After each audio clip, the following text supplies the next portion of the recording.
हुजूर के दर पे आई सभी संगत को गुरु पूर्णिमा की बधाई।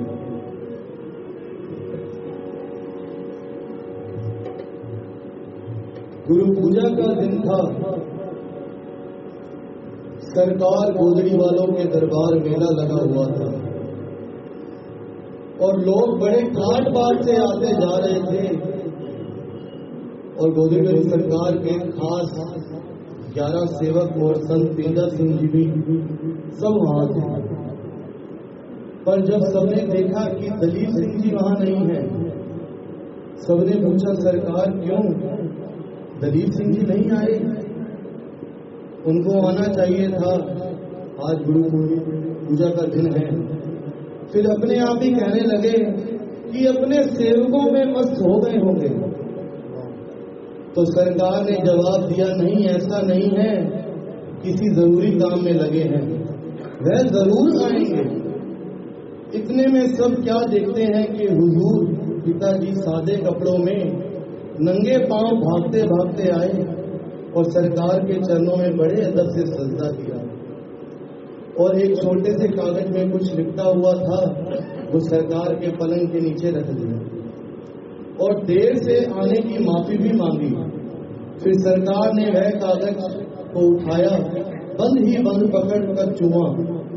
सरकार के पास सभी सेवक जो बैठे हुए थे वे हैरान हो गए और सोचने लगे कि इसमें ऐसा क्या है कि सरकार ने इसको उठाया और चूम लिया। फिर सरकार ने फरमाया कि ये ऐ मेरी नकल करने वालों, तुम जब घर से अपनी शान शौकत में लगे थे और मेरी तरह सुच्चे तिल्ले के जूते भी डालकर आए हो, उस वक्त मैं अपने तीसरे नेत्र से देख रहा था कि ये दलीप सिंह अमीरों के पुत्र वैदिक खानदान के पूजे नंगे पांव सवारियों के समान कंधों पर उठाकर मुसाफिर खाने में रख रहे। फिर इनको जो भी प्राप्त हुआ उसे लेकर वहां से भागते भागते 6 किलोमीटर तक यहाँ आए हैं और ये भेंटा वो नहीं जो इनके सेवक इनको भेंट करते हैं, ये तो इनकी कृत कमाई है, ये बड़ी ही अनमोल है। फिर सरकार ने फरमाया, अब मैं तुम्हें देखूं जो इन्होंने मेरे लिए किया है मैं वो देखूं। सरकार ने फरमाया, यह मेरा नाम रोशन करेंगे। दलीप सिंह हुजूर का पीठ थपथपाई और सरकार ने कहा, ये मेरा नाम रोशन करेंगे। शेर का बेटा एक ही होता है। दलीप सिंह, लक्ष्मी तेरे पांव चूमेगी, तेरे घर के बर्तन मांजने वाले भी लखपति होंगे। फिर सरकार ने हुजूर को गले लगाया और बहुत प्यार किया। तो गोदी वाली सरकार भी फरमाते थे कि दलीप सिंह जी, तुसी मेरा भेद पा लिया लेकिन मैं तुम्हारा भेद नहीं पा पाया। कौन साझे दरबार की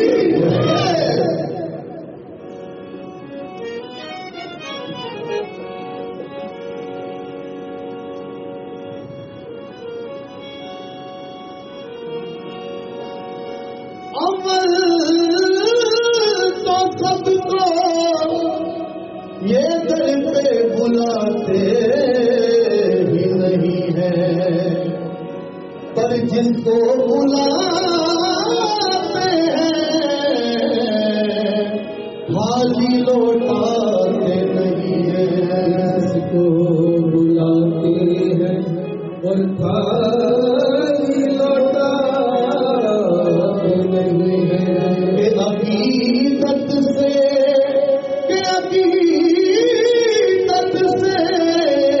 झुका दे देता है सर को जो भी दर पे, फिर उसके सर से अपना हाथ उठाए नहीं है। हकीकत से झुका देता है जो भी सर को इस दर पे, फिर उसके सर से अपना हाथ उठाते नहीं है। ये हकीकत बात है।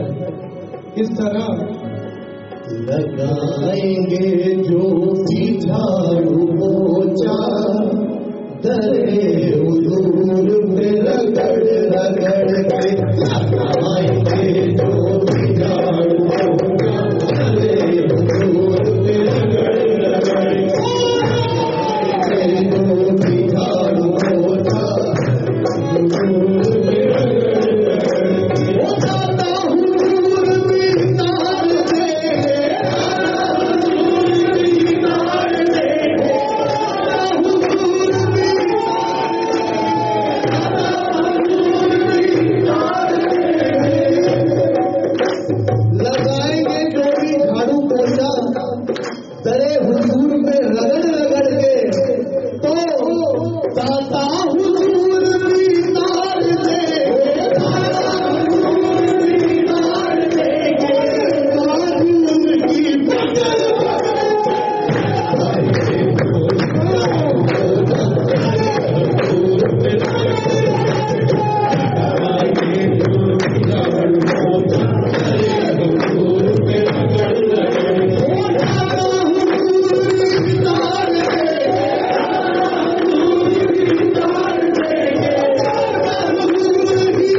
नसीब उनका चमक गया। संगत जी एक साथी और जोड़ूंगा मैं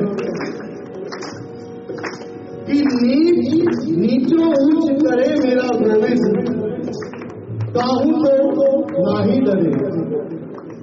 यह बात फैजाबाद की है। फैजाबाद में हुजूर महाराज का मकान बन रहा था, तो उसके लिए 15-20 मन के छत्तीर की जरूरत थी। छत्तीर बोलते हैं लकड़ी के बहुत भारी बीम को, जो बीम पहले डलते थे मकानों में, और 15-20 मन, एक मन में 40 किलो होता है, तो 20 मतलब 800 किलो का। 800 किलो मन के छत्तीर की जरूरत थी, तो महाराज ने अपने जान पहचान के लकड़ी के ठेकेदार के पास 2 आदमी मनकापुर भेजे। छत्तीर मनकापुर से फैजाबाद आना था, तो मनकापुर के 2 बैल ठेले वाले जो कि पाकिस्तान में रहने वाले थे और हुजूर के बड़े पुराने सेवक थे, उनके जिम्मे ये काम लगाया। वो 2 भाई किशोरी लाल और मनोहर लाल पहले बहुत धनी आदमी थे, पर पाकिस्तान बनने के बाद गरीबी की वजह से वह बैल ठेले का काम करना शुरू कर दिया। तो जब वह मनकापुर से हुजूर के पास आए वो छत्तीर को लेकर, तो हुजूर के चरणों में मत्था टेका। हुजूर ने मजदूरी के दाम पूछे, तो दोनों भाई हाथ जोड़कर हुजूर के आगे खड़े हो गए और कहने लगे, हुजूर आपका ही दिया खाते हैं, बस आपका आशीर्वाद और प्यार चाहिए, इसके सिवा कुछ नहीं चाहिए। हुजूर ने फिर ये बात एक 2-3 बार इस बात के लिए वार्तालाप हुआ कि मजदूरी कितनी लोगे। उन्होंने फिर कहा कि हुजूर कुछ नहीं चाहिए, बस आपका प्यार चाहिए। तो हुजूर कहने लगे कि नहीं, यह नहीं हो सकता, मैं तो तुम्हारी मेहनत से ज्यादा पैसे देने वाला हूं। तुमने रोजी कमाने के लिए बैलगाड़ी रखी है ना। तो हुजूर ने फरमाया आज रात तुम यहीं रुक जाओ, कल सत्संग होगा दरबार में, उसके बाद सारी संगत इकट्ठी होगी और 40-50 आदमी इस लकड़ी के शतीर को दीवार के सहारे रस्सी डालकर चढ़ाएंगे और जैसे जैसे शतीर ऊपर चढ़ता जाएगा तुम्हारी किस्मत भी ऊपर चढ़ती है। तो जैसे ही शतीर ऊपर चढ़ गया हुजूर मौज में आए और कहा जाओ, मैंने तुम्हारी गरीबी काटी, अब जब तुम दोबारा मेरे पास आओगे तो तुम्हारे पास ये बैलगाड़ी की जगह ट्रक होंगे। तो ये है मेरे गुरु हुजूर की करिश्मे। एक चमड़ी का तोहफा लेके देंदा दाम लगा दे, ओ जिन्होंने चमकाया लाल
निस्वार्थ भाव से सेवा कीजिए, फिर उसके बाद जो हुजूर करिश्मे दिखाएंगे ना उसकी बात ही अलग होगी।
जो भी झाड़ू पोछा करे हुजूर पे रगड़